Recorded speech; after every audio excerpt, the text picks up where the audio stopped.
Horror Story. Gimana kabar kalian semua? Ketemu lagi bersama gua Reza Putra Pratama di sini.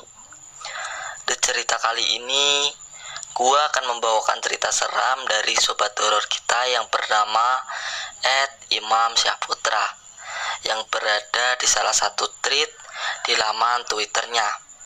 Terima kasih buat Mas Imam Syahputra yang sudah mengizinkan gua mengangkat ceritanya ke sini. Semoga dapat menginspirasi para pendengar semuanya yang ada di sini. Menceritakan tentang pengalamannya bersama teman-temannya yang mendapatkan gangguan gaib saat melakukan suatu acara kegiatan diksar di suatu tempat camping ground. Jadi seperti apa ceritanya?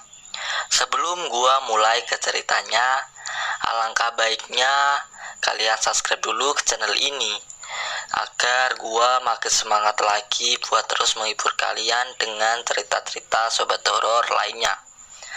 Dan buat kalian yang mau sharing cerita atau pengalaman horor kalian bisa langsung aja kirim ke Instagram kita di @sobathorrorstory.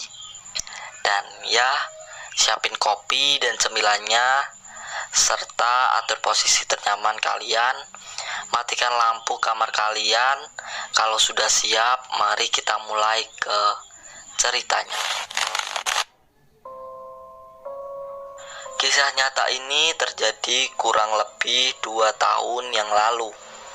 Tetapi pengalaman ini menjadikan pengalaman dan menyadarkan bahwa makhluk gaib itu benar adanya. Sebelum dilanjut ke ceritanya, aku mau ngingetin untuk nama toko dan lokasi disamarkan untuk menjaga kode etik dan jurnalistik. Berawal dari acara kegiatan diksar yang akan kami laksanakan di salah satu tempat camping ground terfavorit di daerahku. Sore hari, Randy sebagai wakil ketua sedang prepare untuk persiapan diksar dengan Anto yang pada waktu itu masih menjadi ketua organisasi. Perlengkapan sudah tersusun rapi di karil masing-masing dan semua anggota sudah berkumpul di base camp. Anto sebagai ketua melaksanakan tugasnya untuk briefing sebelum berangkat dan tutup dengan doa. Hal tersebut dilakukan dengan terburu-buru karena sudah molor dari jadwal. Setelah menempuh jarak kurang lebih 1 jam, kami sampai di tujuan. Langsung saja Randy dan Anto melapor ke pemilik lapak yang akan kami pakai untuk acara diksar selama 2 hari 2 malam. Setelah mendapatkan izin, Randy yang mempunyai kemampuan khusus soal dunia gaib pun mengecek kembali lokasi yang akan dijadikan diksar organisasi. Setelah selesai, Randy langsung mengajak anggota yang lain untuk masuk ke area lokasi dan langsung mendirikan tenda untuk menempatkan barang-barang. Setelah semua selesai, Anton memanggil anggota dan para calon anggota untuk berkumpul, yang artinya acara akan segera dimulai. Di malam pertama, acara diawali dengan santai seperti perkenalan dan games mencari korek api yang disebar di salah satu tempat gak jauh dari lokasi berkumpul dan diharuskan mengumpulkan kembali sesuai jumlah yang disebar. Ari, Ade, dan Wiki sebagai panitia pelaksana melanjutkan acara puncak pada malam pertama. Setiap calon anggota nantinya akan disuruh menuju ke posnya masing-masing untuk mengambil simbol keanggotaan, dan di setiap pos sudah ada panitia yang menjaga. Oh ya, untuk lebih jelasnya aku jelaskan dulu lokasi acara kami. Jadi acara kami ini di belakang rumah warga yang berjarak kurang lebih 100 meter di sisi kanan dan belakang hutan dan di sisi kiri sungai. Lanjut ke cerita. Waktu menunjukkan jam 12 tengah malam. Setelah panitia bersembunyi di pos-pos yang akan dijaga, Acara puncak pada malam pertama pun dimulai.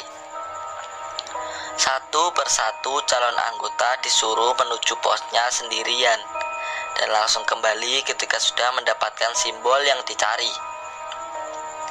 Sembari menunggu calon anggota kembali, panitia mengadakan games kekompakan dan yang tidak kompak mendapatkan hukuman yang beraneka ragam. Dari push up, diguyur air, sampai joget. Ketika asik melihat calon anggota yang menjalani hukuman, Wiki memanggil dari kejauhan. Wiki pun berkata, 002. Nomor anggota Randy. Randy yang tahu maksud dari panggilan tersebut langsung berlari kencang menuju sumber suara. Sesampainya di lokasi, Randy mendapati Ica yang sedang menangis histeris, ketakutan melihat adik karena acara sudah tidak kondusif. Anto menghentikan acara. Semua fokus untuk membantu Ica agar bisa tenang. Ketika Ica tenang, barulah Ica bercerita kenapa dia tiba-tiba menangis ketakutan melihat adik. Di saat dia hendak menuju posnya, Ica bertemu dengan adik di belakang rumah warga dengan posisi berdiri diam dengan tatapan kosong. Dan sampainya di pos, ia kembali bertemu dengan adik yang keluar dari persembunyiannya karena melihat Ica jalan dengan tatapan kosong. Mendengar kejelasan Ica, orang-orang yang berada di lokasi menjadi parno dan enggan untuk melanjutkan kegiatan. Dan akhirnya Anto menghentikan acara untuk malam pertama, dan ia meminta pendapat pada Randy tentang kondisi yang sudah dialami Ica. Anto pun berbicara, "Ren, gimana nih? Bisa kita lanjut gak kegiatannya?" Randy pun menjawab, "Kita lanjut besok aja. Sekarang kita istirahat dulu." Anto pun berbicara, "Soal kejadian yang dialami Ica." Belum selesai Anto berbicara, Randy langsung memotong, "Nggak apa, biasa, namanya juga di alam. Mungkin dia mau ngasih tahu kalau ada dia di situ." Anto pun menjawab, "Anjir, berarti dia selalu di situ." "Nggak maulah, aku lewat situ sendiri." Anto merinding ketakutan karena untuk ke lokasi kegiatan harus melewati tempat itu dan tidak ada jalan lain. Jalan setapak kecil melewati parit-parit dan ada sumber tua di sisi kiri. Randy pun berkata, "Udah, gak apa, dia gak ganggu kok." Randy mencoba menenangkan. Anto menjawab, "Tapi tadi anak-anak cewek laporan kalau mereka juga mengalami hal yang aneh waktu cuci piring yang tiba-tiba lampunya mati hidup."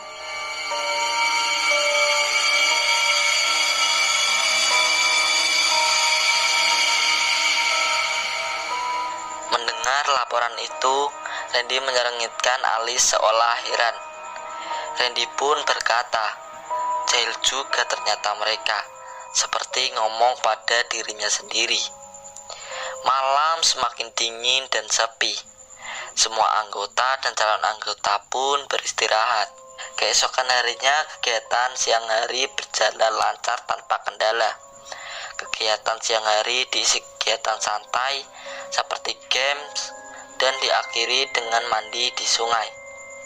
Namun ada yang aneh di raut wajah Ica. Tidak nampak wajah ceria yang biasanya. Semenjak kejadian tadi malam, dia menjadi pendiam dan sering melamun.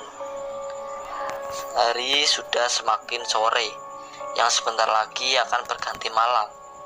Semua anggota sibuk menyiapkan logistik untuk makan malam. Anto mengajak beberapa anggota laki-laki untuk mengumpulkan kayu dan menghidupkan obor di setiap sudut lokasi kegiatan. Namun ada yang aneh. Salah satu obor terus mati ketika sudah dihidupkan dan ditinggalkan beberapa langkah. Merasa jengkel ataupun berucap tanpa sadar ke Yuda, kalau dia sampai berani masuk ke lokasi kegiatan, kujitak kepalanya, seolah bercanda. Merasa frustasi karena tidak bisa menghidupkan obor, mereka pun meninggalkan satu obor dengan keadaan mati. Setelah seluruh anggota selesai isoma ataupun melanjutkan acara kegiatan, namun diawali dengan kegiatan hiburan seperti bercerita, nyanyi, ataupun stand up dengan ditemani hangatnya api unggun. Dari kejauhan terlihat Ade membawa jagung yang baru saja direbusnya dan siap untuk disantap. Semakin malam, suasana semakin aneh. Diawali Sari yang melihat ada orang lari-lari di luar area kegiatan. Sari pun berkata, "Ada orang lari-lari sambil melihat ke sini," sambil menunjuk ke suatu arah. Anto mencoba melihat ke suatu arah yang ditunjuk oleh Sari, namun tidak ada orang seperti yang disebutkan oleh Sari. Anto pun berkata, "Di mana? Gak ada orang kok di sana. Salah lihat mungkin kamu." Sari pun menjawab, "Ada loh kak." Sari pun menjawab, "Ada loh kak. Itu dia masih lari-lari, tapi cuma di belakang batas, seperti tidak bisa masuk ke sini. Area kegiatan sudah dibuat pagar dengan menggunakan tali." Randy yang menyadari hal tersebut menyuruh Sari tidak memperhatikannya lagi. Randy pun berkata, "Sudah, biarkan saja. Mungkin dia lagi jogging di malam hari," sambil bercanda untuk mencairkan suasana. Randy mendapat tugas untuk mengambil barang di tenda yang berada di luar area kegiatan, namun masih terjangkau dengan mata. Setibanya di dalam tenda, Randy mendengar langkah kaki yang berat, seperti orang gemuk yang sedang berjalan. Mendengar suara itu, ia mengira Ilham menghampirinya, karena hanya Ilham yang postur badannya paling berisi dari semua anggota. Suara itu semakin mendekat dan menghilang. Randy yang penasaran langsung melihat keluar tenda, dan benar saja, tidak ada orang pun di dekat tenda. Randy pun menyadari kalau itu bukan langkah kaki dari temannya. Sesampainya di lokasi kegiatan, Randy melihat salah satu anggota terlihat seperti murung tanpa sebab. Namun acara terus berlanjut dengan diisi stand up komedi sambil memakan jagung rebus yang dibawakan Ade tadi. OP yang murung tadi tiba-tiba seperti menangis lirih dalam tundukannya, dan salah satu anggota ada yang berucap melihat orang ingin masuk ke area kegiatan. Suasana semakin mencekam dan itu disadari oleh Randy yang melihat makhluk lain ingin masuk ke area kegiatan. Melihat suasana semakin mencekam, Yuda yang tidak percaya hal tersebut menghujat sambil melempar jagung rebus yang sedang dipegang ke suatu arah. Yuda pun berkata, "Sini kalau berani." Sontak berapa cewek menjerit histeris. Dewi menjerit-jerit tidak sadarkan diri seperti sangat marah melihat Yuda. Rika yang juga tidak sadarkan diri hanya diam dengan tatapan kosong sambil sesekali meluncurkan senyuman aneh. OP dan Ica menangis histeris tanpa sebab. Keadaan semakin mencekam dan semua bingung harus berbuat apa.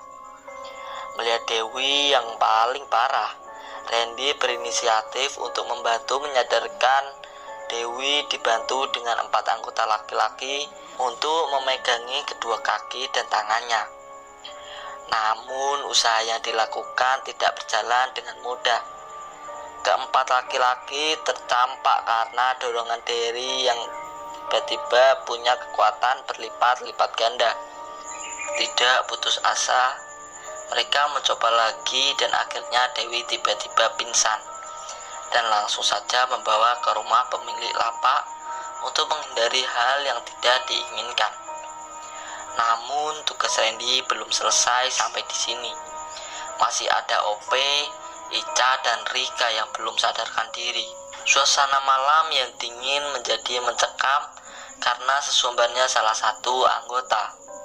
Beberapa anggota membaca ayat-ayat suci Al-Quran untuk menghilangkan suasana horor yang tiba-tiba menyelimuti kegiatan mereka. Randy berhasil membuat OP dan Ica berhenti menangis. Namun dalam keadaan pingsan, mungkin lebih baik daripada menangis histeris dan membuat suasana menjadi lebih mencekam, pikir Randy. Randy pun berkata, langsung bawa mereka ke rumah warga di depan, suruh Randy kepada anggota lainnya. Randy melanjutkan tugasnya dengan ditemani beberapa anggota melihat Rika yang hanya diam dengan tatapan kosong sambil sesekali memberikan senyuman aneh, membuat anggota yang melihat menjadi semakin merinding. Tanpa pikir panjang, Randy langsung melaksanakan tugasnya. Tidak beberapa lama Rika pun sadar dan semua diarahkan untuk meninggalkan tempat tersebut oleh Anto dan memutuskan untuk menyudahi kegiatan tersebut. Setelah semua berkumpul di rumah warga untuk meminta pertolongan sekaligus numpang istirahat, OP dan Rika kembali bertingkah aneh, sama seperti di lokasi kegiatan. Suasana pun berubah menjadi kacau karena ada orang lain yang melihat kejadian tersebut. Randy dengan tanpa basa-basi langsung mencoba menyadarkan mereka agar tidak semakin parah. Tidak lama kemudian usaha Randy berhasil dan ia menyuruh Anto untuk tidak melanjutkan kegiatan ini dan secepatnya pulang ke rumah agar tidak semakin parah. Keesokan paginya, semua anggota bersiap-siap untuk pulang. Namun kejadian tersebut tidak hanya terjadi di lokasi kegiatan. Kejadian tersebut mengikuti mereka ke arah kampus. Info sedikit, 90% yang ikut kegiatan tersebut berkuliah di universitas yang sama. Ica dan Dewi sering mengalami hal-hal yang aneh yang tidak biasa. Singkat cerita, pada saat kuliah berlangsung, Dewi seperti melamun dengan tatapan kosong. Setelah selesai kuliah, ia meninggalkan kelas dengan tanpa berucap sepatah kata pun kepada teman-temannya. Teman-temannya yang merasa ada yang aneh lalu mengikutinya kemana dia pergi. Dan benar saja, ia berjalan menuju jalan besar dan tidak menghiraukan motornya yang ada di parkiran. Namun ia berjalan dengan tatapan kosong di tengah jalan. Melihat kejadian itu, teman-temannya langsung berlari mendekati untuk menariknya ke pinggir jalan. Di saat salah satu temannya memegang tubuh Dewi, ia terbujur lemas tidak sadarkan diri. Langsung saja teman-temannya mengantarkan Dewi ke rumahnya.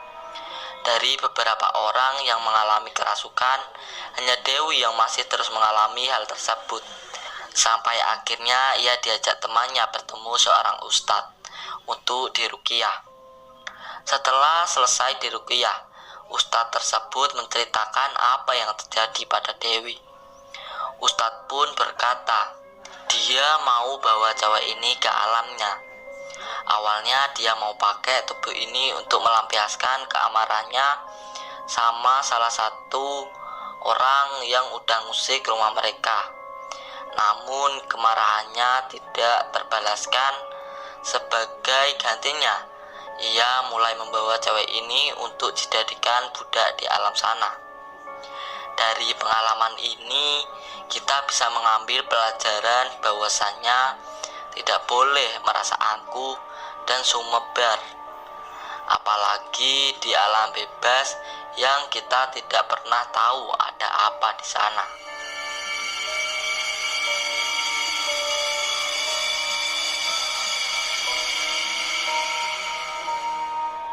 Oke, mungkin sampai sini dulu cerita kali ini. Dan sekali lagi buat kalian yang mau sharing cerita atau pengalaman horor kalian, kalian bisa langsung kirim ke Instagram kita di @sobathorrorstory. Dan oke, gua Reza Putra untuk diri. Selamat beristirahat dan bye bye.